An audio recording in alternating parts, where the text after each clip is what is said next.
false. The first one was a bullshit. That was bullshit. The first one was bullshit. That was bullshit because I had the wrong channel on, and it was just me talking to myself. And nobody wants that. Interesting. Me talking to myself. They should do a podcast like that where someone's like talking and like pretending to respond to someone else talking, but like you can't hear what the person is saying. Or maybe a podcast where a group of clones are talking to each other. Yes. You know, that might be. Yes.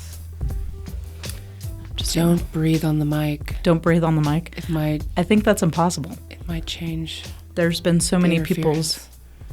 Oh, I'm just kidding. I thought you meant for like the coronavirus. Oh yeah, also because of that. Well, it's kind of impossible not to breathe on the mic. You know. Yeah, that's kind of the whole idea. A hazard that we cannot avoid. I think. You know. Yep.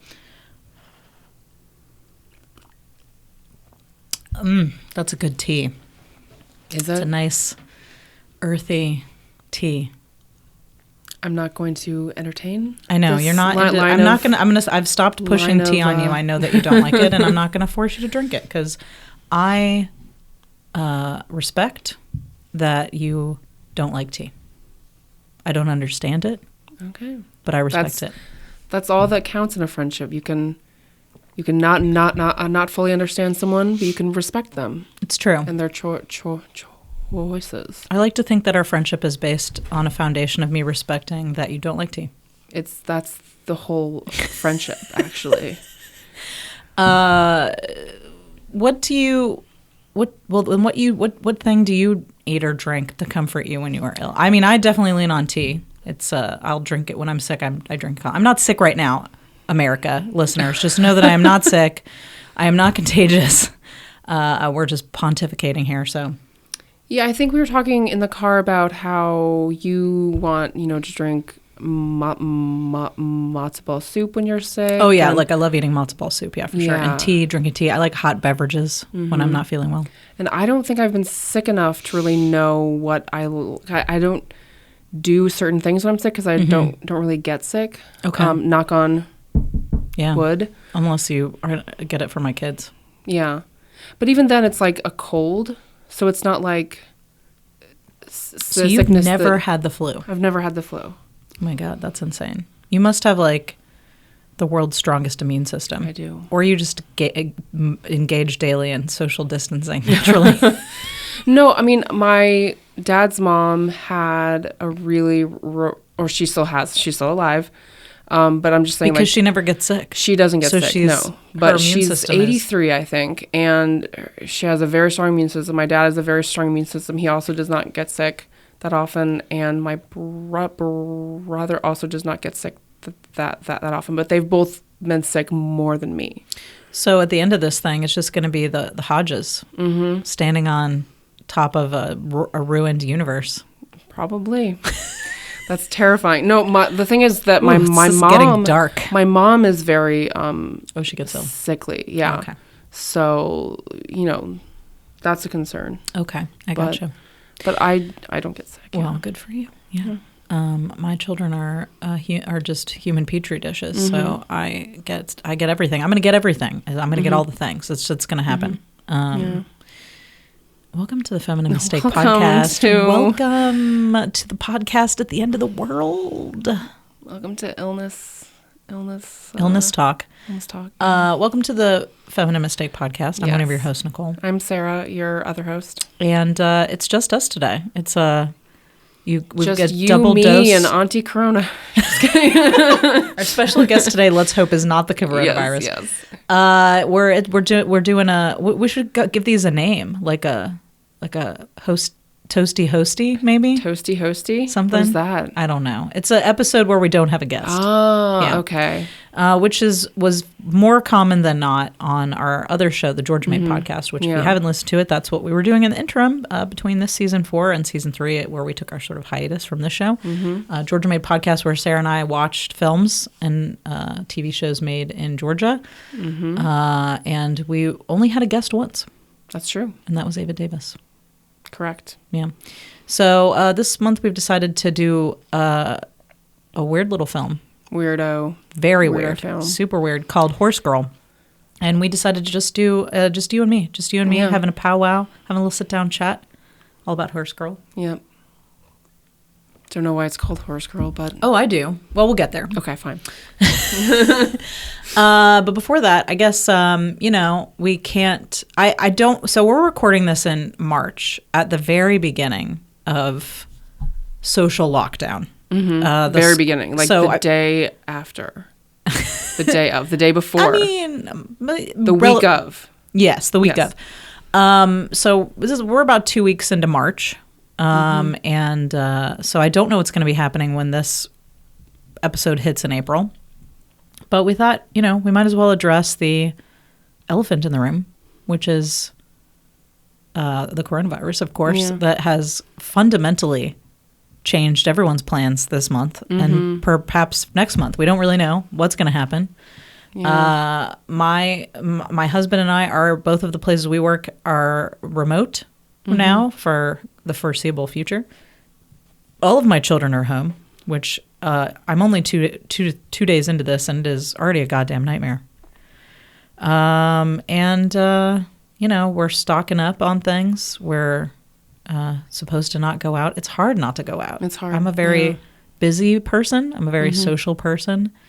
And in a way, I have silently welcomed a little bit of a slower pace because sometimes life gets very hectic and you're like, oh, well, I guess now I can blow off all these things that I am supposed to do that require me to leave the house. And so there's something peaceful about that, but then it's kind of shrouded in this. All the apocalypse movies I've ever seen are starting to stream into my brain, like, Shaun of the Dead or The Walking Dead or The Stand. And it's like, I'm not trying to be dramatic. It's just I have a very active imagination. I'm kind of trying to push all that, all that mythology out of my head right now and just be like, okay, this is where we are and we're all going to be fine. And I don't know. What about you? What do you think, Sarah? What do you want to say about the whole thing? Well, yeah, I've been concerned, again, because my mom gets sick very easily. I'm less worried about myself and more about her. Yeah. My office hasn't closed yet. We are closing on Tuesday, doing prep on Monday. And what was I going to say? There was some kind of meme that was... Oh, the memes have been strong this week. Strong memes. The memes are keeping me going, for sure. One that was like... Damn it. Oh, God, it was just in my head. Well, I mean, this is fucking crazy. Yeah. Like, there's not been anything like this in our lifetime or even in my parents' lifetime that I can think of where, like, the world is just shutting down. I mean, I guess at least... a lot of people can work remotely. If you're in the service industry, it's a real fuck of a time right now because like your money is based on people going out in public, and that's really terrible. And I remember, Chris and I, my husband Chris, who doesn't listen to the show, hasn't listened to the show in the last 3 to 4 years, will probably never listen to the show. Yeah. He'll die not knowing what we talked about. It's true. And we can say whatever we want about him because he's never going to listen. That's true. That's right. Yeah. Anyway, my husband and I, when we met years ago, and let's see, that would have been about 20 years ago, we were both, we worked in the service industry for a long time. We waited tables. That's how we met. And we were going month to month, whatever you made that week, that was going to float you, so it's... that's a tough spot to be in for a lot of people. Yeah. And, of course, all the theaters and stuff that are closing for weeks. Anyway, it's fucking crazy. Yeah. It is fucking crazy. And I guess that's not very eloquent, but it's like, I don't know that any of us truly knows how to respond emotionally to what's going on. But I do appreciate, and not everybody likes this. A lot of people, and I maybe you can provide a counterpoint about this because we had talked about it. I immediately appreciated the use of humor by people to kind of deal with the situation because, if we dwell on how terrifying it could be for people, it's a little much. And so I appreciated that as all this was going down, I found just my news feed and social media just flooded with memes and jokes, and that helps me. I feel like that's solidarity. That's people not arguing with each other about what to do or how to do it or pointing fingers, which I'm sure that's going to come. The inevitable turn will be to people bickering about this on social media. But for now, it's people sort of showing solidarity and trying to come up with ways to entertain each other. And I think that's Yeah. Pretty fucking cool so far. Yeah, I wasn't sure how I felt about the memes at first, but I think that I'm on board now. Just as long as because like at first when I saw them, I was like, oh, they're not taking this seriously. They're just like, because it was before things seemed to get serious, and it was when I was around, like at work, or like they were all like, who cares, So when I saw the memes, I was like, oh, so they just don't care. Yep. But now, like, it seems like everyone's taking it very seriously, and the memes are an outlet. What is that meme I was thinking of? I cannot remember the meme. Maybe you can give me like it's gone. Okay. It's gone. One day, maybe we'll put it up on the page. One day. Yeah. When we're looking back from our porch as old ladies thinking back on the coronavirus. Oh my God. The old coronavirus of 2020. Then we can and you'll be like, I found the meme, and you'll like roll out a scroll. I'm a person who takes everything too seriously.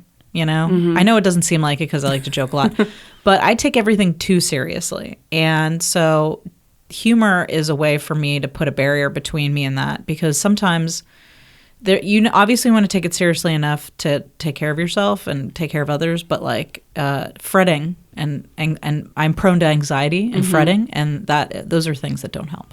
Nicole Fret Kemper. That's my middle name. That's what you're called. Fret. Yeah. Nicole Fret.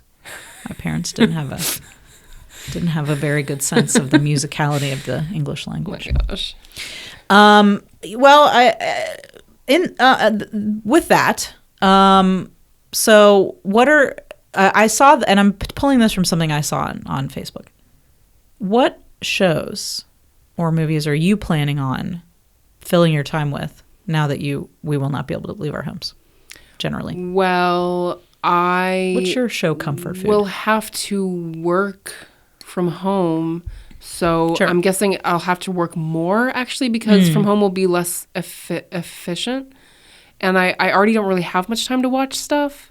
But you won't be leaving the house at night, so I promise let's assume that you're. I mean, you should, first of all, I don't want to tell you what to do, but you should definitely at like 5 o'clock or something, like push yourself away from the computer, because even though we're all working from home, and this is coming from somebody who. I mean, I have been working from home until recently, the majority of the last 7 years or so. Like once my second child was born, I basically have been working from home as a freelance editor. And I recently got a job where I actually had to go to a place of work, which is now being switched to a virtual place of work. Yeah. It's very critical that you pick, and I'm going to say this to everyone out there, listeners. If you are working from home, it is not an excuse for people to expect you to be working 24/7. Have a time of day that you fucking knock off, and you fucking knock off. Knock off that computer, shut that laptop, get some food, watch some Netflix, take care of yourself. This is not an excuse to just be like, available 24/7. That's true. So let's assume that at 5 p.m. your day is over. What are you doing this week? What are some shows that you would watch, or movies that you would watch to get yourself through the apocalypse right now? Ooh.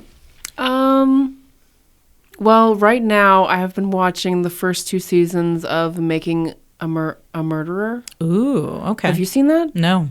I guess I should catch up on that. It's basically this one case over these 2 seasons, 20 episodes, about basically how these 2 men were framed for... Yes, so I am familiar with that part, for murder, and how, like... There are tons of people who think that they did it and are like positive they did it, and then all the evidence points to them not doing it, but people are hell bent on believing that they did it, and so like the entire show. Well, I don't, based on the show that wants me to believe that they didn't do it. I believe that they didn't do it, but I mean they're showing. So you seem like you're deep into these docs right now. Yeah, these it's like crime docs, because I also watched. The one about the child who was kept in like a box. Oh, I can't watch that. Yeah, no. And then there was one about the football guy.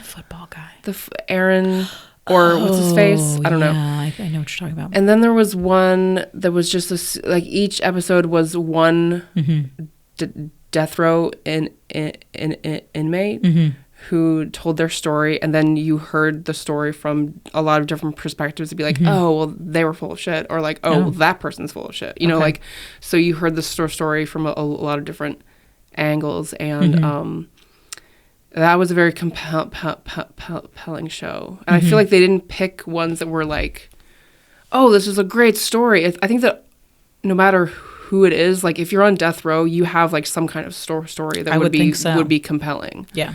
So there were a few women, but they weren't on death row. Like all the men were on death row. The women were there for like life.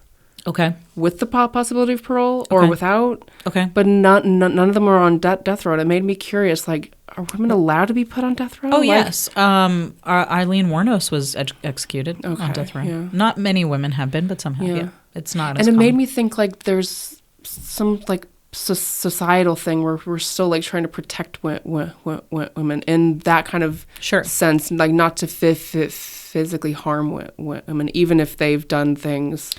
Yeah, you know. But I do think that the majority of violence is still, I think if we look statistically, the majority of violence is still perpetrated by men. Yes. So that's part of it. But yeah, I do think there's something in the society where we're less likely to condemn women to die, unless it's someone like Eileen Wuornos, I guess. Yeah. But let's don't know. I'm not a criminologist. I'm just a Netflix criminologist. Did you know that I used to think that I wanted to work as a forensic psychologist in like the prison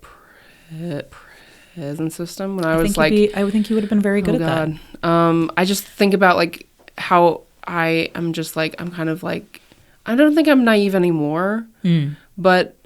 Well, I'm sure after training as a forensic psychologist, you would have been a little bit hardened by that. Yeah, but I don't want to be hardened. Well, I don't want you to be hardened either. But you're very good with details. That's true. But also... I'm not. That's why I was not good at that game we played last night. You were good at that game. What are you talking about? I was not. I didn't pay attention enough to anything. I didn't know a lot of that information. Yeah. Anyway, I won't get into it, but so true crime is going to be your security blanket through this. I want to ironically kind of like Horse Girl. Horse Girl. Yeah. She was very into that Criminal Minds type show, which we'll get into Horse Girl in a second. What was it called? With the guy from Criminal Minds on it. Yes. That was crazy. Purgatory. That's Purgatory. What it was called. Okay. So it was like a CW show, like sort of a devil show mixed with true crime, which I do think would do very well in the Murderino set, if you know what I mean. Sorry to go on a tangent about crime. I mean, that's what you're watching. Yeah. I still need to catch up on Mindhunter, so I'll probably be watching that. Yeah. I'm not going to get into Star Wars right now, but The Rise of Skywalker came out early. That's the interesting thing is that Disney is releasing a couple of Disney movies early, so that so people can binge it while they're holed up in their homes. Yeah. So they released Frozen 2 early, and they released Rise of Skywalker, and that's what we're going to watch after this podcast. And so I'll probably be watching a lot of Star Wars. Because that's something that always brings me comfort. Is there a way for you to watch your fanfic? No. Let's not talk. I want to talk about the fanfic on the next episode. Okay, fine. Stay tuned, folks. But so I'll probably be watching a lot of Star Wars. I never finished Glow, so maybe I can finish Glow and get back to you about that. I loved it. I get so distracted. Like I'll watch a couple episodes of something, even if it's really fucking great.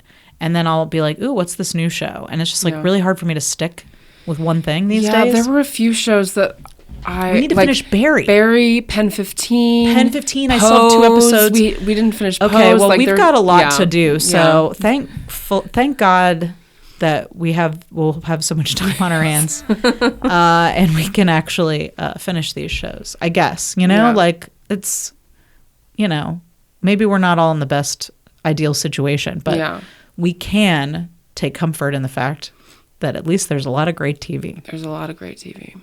Yeah. So with that, shall we move on to today's topic? Horse Girl. Horse Girl. Horse Girl, those of you guys who don't know, is a film that is an independent film, which was released this year. It's available on Netflix right now. So while you're holed up in your abode, you can watch it and check out have your thought. Let me get back. That was really dumb. So it's available on Netflix. So while you're holed up in your abode, you could watch Horse Girl. It's on there. And it stars Alison Brie, and some other folks. Duplass Productions. Their production company. Actually. Yeah. So I have some information about the movie because I was curious. I did look it up today. So it is directed by Jeff, and I'm not sure how to pronounce his name, Buena.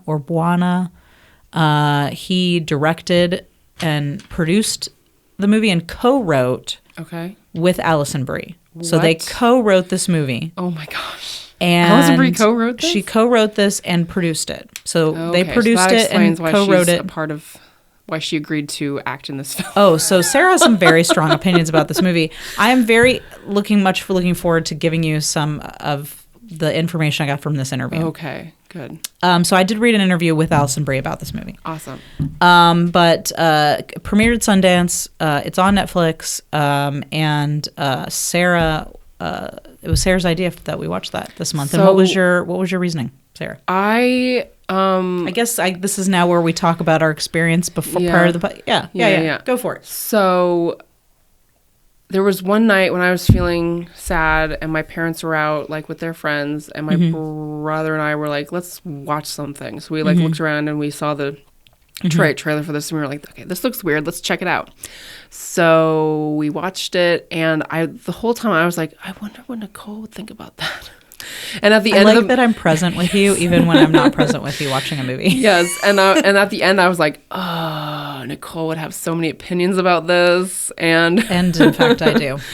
And then I was like, oh, but she wouldn't want to watch this. It's too like weird, and for the record, I love weird movies. Okay. Weird is my favorite genre of movies. But I was like, I didn't know if it would be good for the show, though. Like, I wasn't sure if it would be right for the show. It's got some intense themes. Yeah. I'm actually kind of glad that it's just us this week because, I think it's kind of an intense movie. Yeah. And I had best tackled in small company. Yeah, and I had different feelings about it the first time I saw it than the next time I saw it. Interesting. Yeah. So you watched it, thought, hey, this is weird. I'd like to hear what Nicole thinks about it. Yeah. And that's how we ended up doing it this month. Yeah. Cool. I didn't know anything about this movie other than I had seen the trailer when it was released because we follow Alison Brie on Instagram. And so she had posted the trailer and I was like, oh, that looks very interesting. Like I said, I love weird stuff. I love nonlinear storytelling. Mm-hmm. So, and that was all sort of indicated in the trailer. So I was very curious about it. And then when Sarah suggested, like, hey, let's watch this, I was like, yeah, absolutely. And that's really the extent of my knowledge about it. So without further ado, let's get into talking about this movie. Yes. The house is a mess, Jack. The kids are a mess, Jack. You're a mess, Jack. You have been a total bitch ever since you came to New York. You seem sort of distant. Let's just do it, man. You look stupid and rich. Stupid and rich. Fascist. All right, let's get into it. Okay, Horse Girl, 2020. It's really hard to say that. It sounds like really derogatory. 20? No. Horse Girl? Horse Girl. Horse Girl, yeah. It calls to mind those girls when you're like 9 or 10 that are obsessed with horses and they have all the little horse toys and they draw pictures of horses and they wear horses on their shirts. Yeah. And like, it seems like, and for no reason, it seems like something that people think is weird and they make fun of it. Yes. But like, as why? They should. I'm just kidding. You think? No. I'm sloth girl, hedgehog girl. Like, sure. I love cute things. Like, horses are cute. Yeah, they're terrifying. Oh. I mean, the horse in this film had very kind eyes. It did. But when I see them up close, I'm like, that thing could fucking trample me in a second. That's true. So I find them a little terrifying because if they look at me sideways. Well, they all have to look at you sideways. A horse can't look at you straight on. I guess that's true. So Horse Girl, as I said, co-written by Alison Brie, and I'm sorry if I'm mispronouncing this, but I don't know how to pronounce his name. Jeff Buena? How do you spell it? It's Baena. Baena? Maybe. Okay. He also did The Little Hours. Oh, which you saw did you too. see that? No, I didn't, but you saw it, right? Oh my gosh, I love that movie. Well, he did that movie as well. It's so weird. Maybe we should watch that one too. Should watch that one too. Are we just going to watch all of his movies? Yes. I think so. So anyway, and Alison Brie co-wrote it with her. He directed it, and the Duplass brothers, it's like their production company, I think, that was like one of the... I imagine they probably... I don't know if they were putting up any financing, but they obviously put up some support of the movie. So shall we just go ahead and dig right in? Like, what do you want to start with here? We both got a list. I have a list of things. We've got a list. Let's start with what you want to talk about. I guess we can start with the name, Horse the Girl. Name Horse Girl? Yeah, What's sure. with the horses? Why do we have horses? It doesn't seem to have anything to do with her character or the plot. You know, I disagree. I feel like the whole concept of Horse Girl is that there's something that, and this is just, I feel like what horse girls are in the culture. There's something naive and childlike about them, I think. And this is, I'm not saying that women who actually are into horses are like this, but there's something about horse girls that seems innocent and naive and stuck in childhood, right? Yes. Like, which I think is something like this character, where she doesn't fully seem like an adult. She's not really able to take care of herself. The 90s too. Yes, I do want. That's on my list. I do want to talk about that. But for the character, and Sarah's her name. The character is named Sarah. For Sarah, I think her relationship with her horse it seems to be deeper than her relationship with anybody else in her life. I don't know. What do you think horse girl means? You don't know what it means? No idea. I don't think that there was enough horse to have any bearing on the plot, but I think that there either should have been more or there should have been less. So you think that was not really shouldn't have been part of this movie? It didn't seem to. It didn't make sense to me. Okay, I get that. It felt like a character trait to me. Okay. And another way to symbolize her disconnection from the rest of the people around her. Like her oddness or her... I think disconnection is what I would say. I like what you said about how stuck in childhood and stuff, because that's, for the most part, you see that with girls. You know, with like... Yes. Kids. The kids get obsessed with horses in that way. But certainly people who work with animals love animals. I don't know. Yeah. I feel like she was portrayed in a way where she was like emotionally stunted and not fully an adult. There was something like childlike about her. Yes. Would you like to know what Alison Brie had to say about it? Yes, please. So in her interview, Alison Brie said that her and Jeff had talked about this movie, which was about mental illness, which I can get into in more detail what that meant to her, and I'm going to hold on to that. Okay. But there was that story, and then they also had the idea of like, ooh, those horse girls that you grew up with, and they're really into horses, and like that's kind of a character trope, and like what would that be like if that woman was in her 30s? And so they decided to kind of mix the two ideas together. Okay. And I think for them, it also became a situation where you see like she had this really deep connection to her horse, but she doesn't have the horse anymore. And like everything else in her life, she's just kind of lacking that deep emotional connection to others around her, which is, I think that was communicated. That's what I got from it in any case. Okay. Anyway. I think I'll say this again at the end when we're wrapping things up, but basically like, I just don't think this movie knew what it was communicating. I don't think it had any strong opinions and didn't really know how it was presenting itself. Okay, fair. And that is throughout what I've said in my list. All the things that I put. Oh yeah, that's fair. That's just how I feel. Okay, well, and anything else to say about that? About the horses? I mean, we see. Well, that's really more about time travel, but we see the horse at the beginning.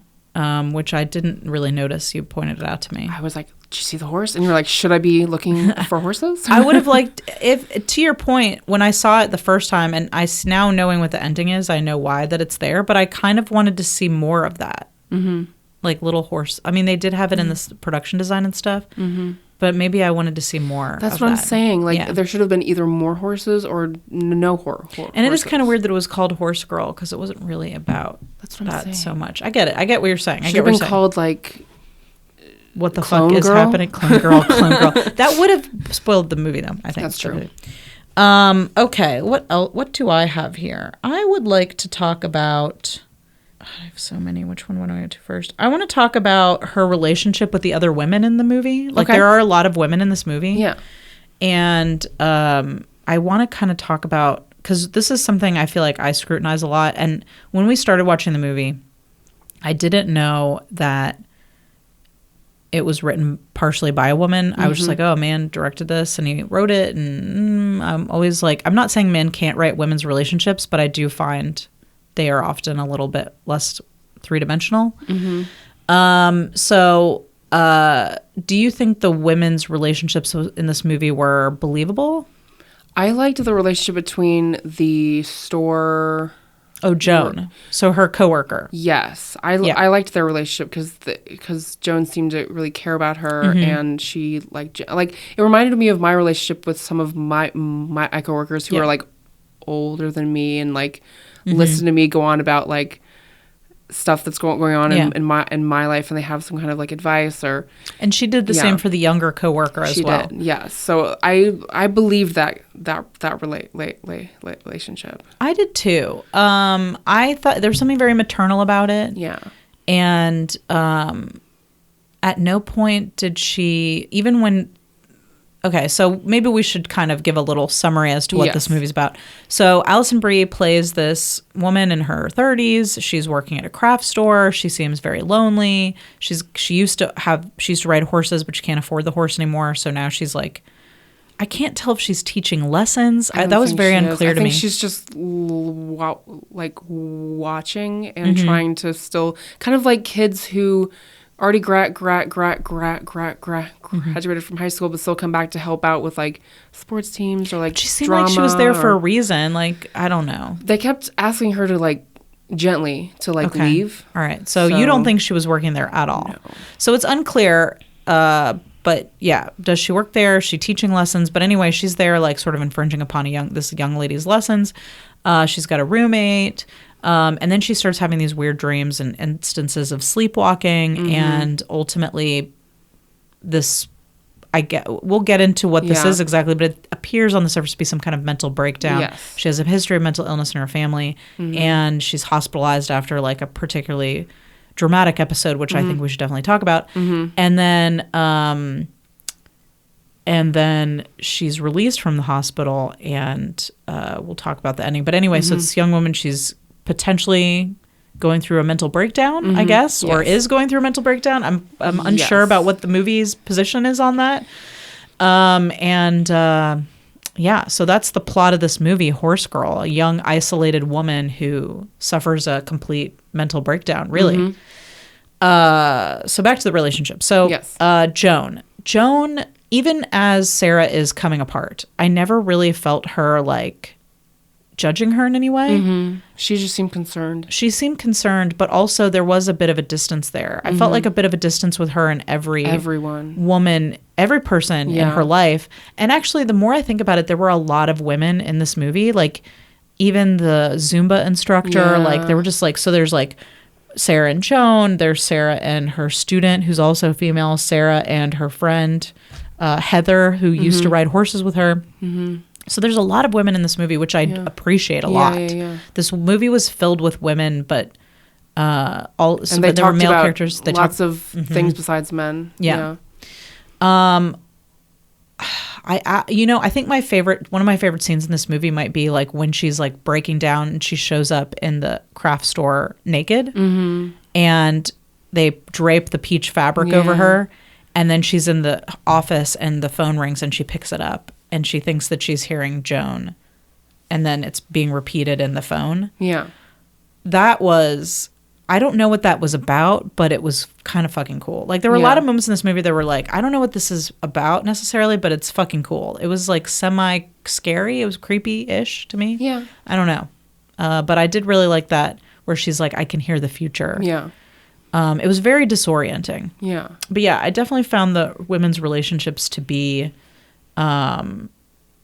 generally believable. What do you think about her relationship with her roommate? I thought that seemed like girls that I knew who were like cool. Like definitely when I was in middle school, I was a weirdo. Yeah. And all like I think there were a few like cool girls who like try to like take me under their wing and be like, you should wear your hair like this, and like you should like do this, and this is how you like get a guy, and like trying to change you. Exactly. So like that seemed believable to me. She didn't seem like a fake kind of character. Like I've definitely known girls like that. And they like want to help you, but there's something also embarrassing about you. Yes. And I do think that is a very and maybe there are women out here who haven't experienced, but I can definitely relate to that, where you're just feeling like you want them to change you because there is something wrong with you. Yes. Like, and you put on their dress and like suddenly you're a different person, and maybe you could be hot, and maybe somebody would want to ask you out on a date. Yeah. You know? Yeah. And you're always like, why, like I look cute or whatever, but I can't seem to make my personality fit in a way that a guy would like, and that kind of is what's going on in that scene with the four of them, with the roommate and her boyfriend, and then the boyfriend's roommate, Darren.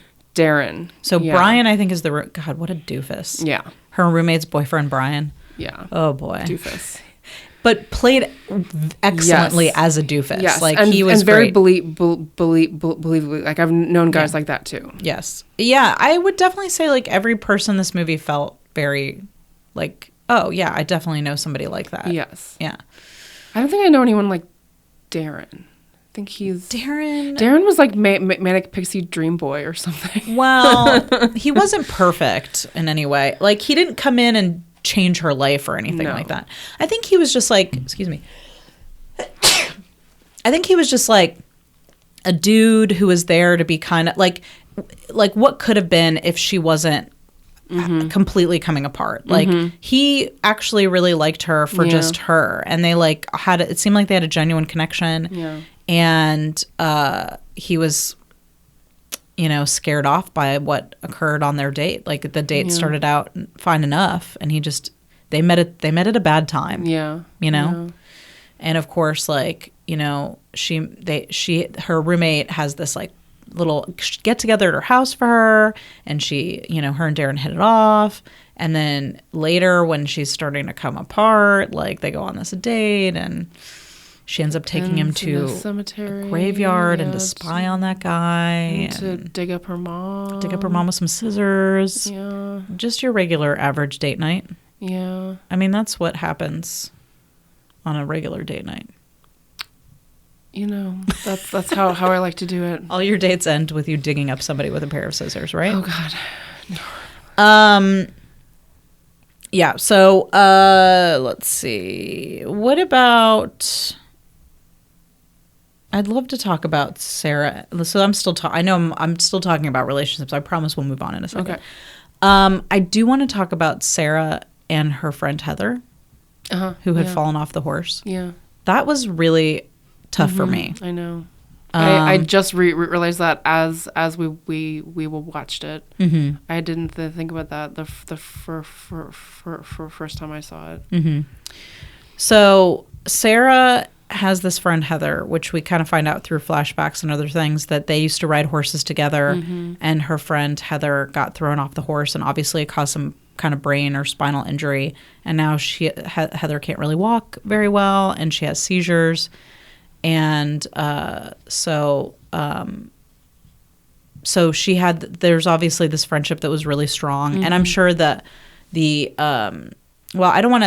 this isn't in the movie, so I don't want to speculate, but I can say that I had someone who was my best friend who was very close to me who was in a car accident and suffered a traumatic brain injury. And so that really hit me very hard because you've got this, like, there's this sense of, like, guilt because you're healthy and they're not. And I don't think the movie You know what? Now that I'm talking about it, this bothers me a bit because I wish they had explored that relationship more deeply. Yeah, that's the thing is I feel like this movie introduces a ton of stuff and then doesn't extroduce it.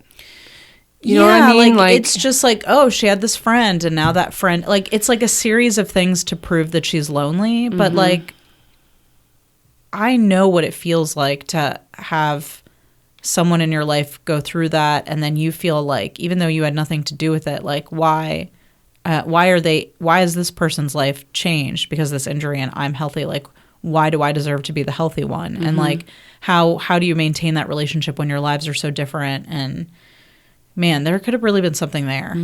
I see what you mean. Like, I really, that could have been a whole thing that was explored that wasn't. And then we, like, not to jump ahead to, but again. You can jump to wherever you want. But again, with that idea that how we're introduced to, like, oh, and by the way, like, near the end of the movie, like, her mom killed herself last year. Like, I thought that was pretty clear throughout the film. Throughout the film? Yes. Because she said her mom died, like, over and over and over again. Did she? And she said there was a history of mental illness in her family and that her mom was depressed. And I was just kind of waiting for them to confirm that's what happened. I don't remember them talking about that before, but yeah, I guess. I don't know. And it was a surprise to me. Oh, that was not a surprise to me at all. I was like, okay, yeah. Yeah. But, yeah, so there were a lot of relationships that didn't get explored really beyond the surface. Yes. I think that's for sure. Okay, welcome to Plug It Up. This is the part of the show where ordinarily we would talk about what our guests are up to, but it's just us, so we can just fucking talk about what we're doing. Yes. Sarah, do you have anything that is not Critical Crop Top related that you want to talk about? What are you up to? Well, I am working on a personal essay project where I'm writing personal essays from my stories from my life. Think David Sedaris, Lindy West. That Love type of thing. And I've read, we've read one of them in the writers group and it was fucking awesome. Oh, thank you. That one was kind of depressing, but I'm hoping for the rest of them to be, I mean, yes, it does deal with a lot of mental illness. Like I think that's the main theme of the stuff that I write. Yeah. And while there will be some dark elements of that, I hope to make it like fun and yeah. You know. I like how you shook your head in a very fun and casual way when you said that. Yeah, so that's what I'm working on right now when I'm not doing critical crop top stuff and not at work. And you're going to be creating some kind of account, right? Yeah, I'm going to be creating a website photo shoot with Lola Scott. Lola Scott. Yeah. Oh my gosh, you guys. I have Lola been Scott. fangirling Lola Scott for like years. She's not on the show right now, but you should check her out. Lola Scott does amazing photography. Lola Scott art on all the things. Scott with 2 T's. And yeah, so that was fun. And so I'm like working on designing a website and possibly that has a blog and like trying to get my writing great with a blog out there so that by the time my book is finished, there'll be people who'll be like, oh, let's read this because it's not just like some like, who the fuck is this? It's Sarah. Yes. You know Sarah. She likes hedgehogs. Great. I love it. I can't wait to read more of the essays. And so I guess we don't have anything to plug for that handle yet, but when we do, we'll let everybody know about it. So we've got a lot of stuff going on with Critical Crop Top. So the coronavirus has somewhat stalled a bit of our work on the web show, obviously. We were supposed to be shooting a crowdfunding video this weekend. We're going to be putting that off. So I don't know when the crowdfunding campaign will launch. We were going to launch it in April, and it may not go until May. So we'll kind of see how that goes. But we are still in pre-production because thanks to the magic of video chat, we will be able to continue having meetings, and we're just going to get everything prepped and ready to go so that when this whole pandemic blows over, we're going to be ready to shoot those sketches and continue. So don't have any new updates about the web show other than that. But of course, if you're following Critical Crop Top, that's our production company. If you're following Critical Crop Top on social media, at Critical Crop Top on Facebook, Twitter, and Instagram, you can keep up with what's going on with the web show and all the other stuff that we're working on. And you can see how we're handling virtual pre-production without face-to-face meeting. Also, if you're following us, you can check out Tutorial Tuesdays every other Tuesday. except last week because I forgot with all the fucking crazy shit that was going on. We're actually releasing Tutorial Tuesday. Well, of course, this is in April, so I guess fucking ignore what I said. But in March, I missed a week. I had it all edited and ready to go, and I forgot to put it up. But basically, every other Tuesday, we're releasing a tutorial on our YouTube page about something to do with Premiere. So something small, bite-sized. They're very short. Tackling, so far we've tackled media files and project files. We've tackled creating a new project.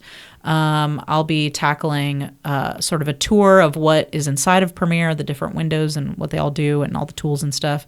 We'll be talking about, eventually we'll be talking about syncing audio and like what settings should I have on my sequence and how do I get stuff into the timeline and what is a timeline? All these things, like all these little things that help you build your edit. We're going to be going through all of that stuff in little bite-sized tutorials. So if you are interested in learning a little bit more about editing or trying it out, of course, you can follow us on Facebook, Twitter, and Instagram at Critical Crop Top to know when those are coming out. But also, I recommend that you subscribe to our YouTube channel, Critical Crop Top. We're putting up these podcasts up there now. So our podcasts are up there, and the tutorials are up there. And, of course, all of the sketch videos, films, and web series that we've done are up there as well. So if you are stuck in the house, there's no better time than now to watch all the fucking shit that we've made in the last... Watch all the fucking shit. Watch all the fucking shit we've made in the last 4 years. Four-ish, yeah. Because we started in 2016.